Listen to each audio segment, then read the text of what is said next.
This was Ayn Rand's answer to a question following her lecture on the 1960 presidential election, The Political Vacuum of Our Age. Is it possible to change the direction of a culture without first experiencing disaster? Yes. I will give you just one historical example. England, at the time of the American Revolution, was going into the direction of a more and more absolute monarchy or totalitarian state of that period. The influence of the American Revolution and of the United States thereafter led in England to one of the freest periods and the greatest periods in their history to a revival of freedom, and specifically in the form of capitalism.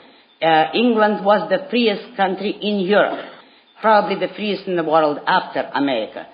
And that, starting from a period at the end of the 18th century when England was losing all her traditional stand for liberties. What then destroyed her in the 19th century? The liberal philosophers. But so long as a country is not yet under dictatorship, a trend, an intellectual trend, can be turned peacefully, particularly in a country like the United States, which fundamentally was based on the ideas of freedom. It would be harder in Europe, where they are traditionally statists, where freedom is a kind of exception, where the basic subconscious values are all statists in one form or another. Not here, and I would take the last election as the proof of it. Here people bear too much, too innocently and too naively, but I don't think that any totalitarian dictatorship would ever hold here, because under all their errors, the American people's basic premise is freedom. That is the unspoken emotion, the emotional sense of life atmosphere in this country. And traditionally, historically, the American people can be pushed just so far, and then they stop it.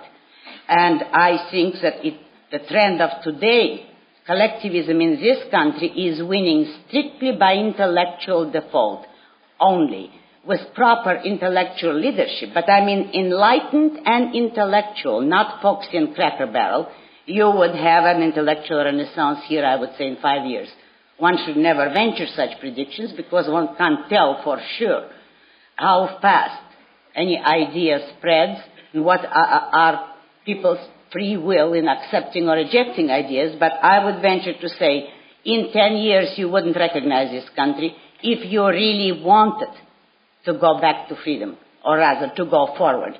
It can be done. It can still be done. It can be done up to the moment when you have censorship.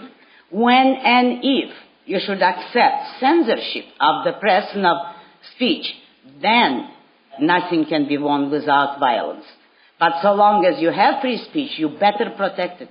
And this will be the fitting last answer to give to a company predominantly of journalists.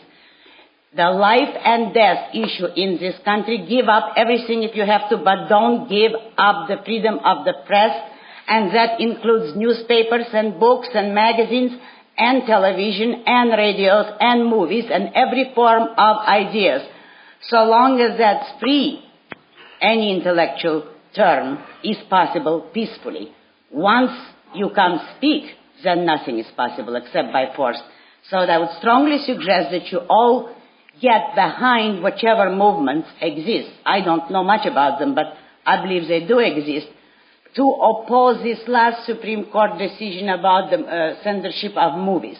I believe that most publishers in New York are acting to fight it. That perhaps was the most dangerous sign of all. You know what I refer to. That last decision contradicting a previous one and attempting to establish movie censorship as a constitutionally permissible issue, which has never yet been pronounced. If that's pronounced, you're in real danger. I would say fight for the freedom of the press, and anything is possible. Without it, nothing, except the dark ages and violence.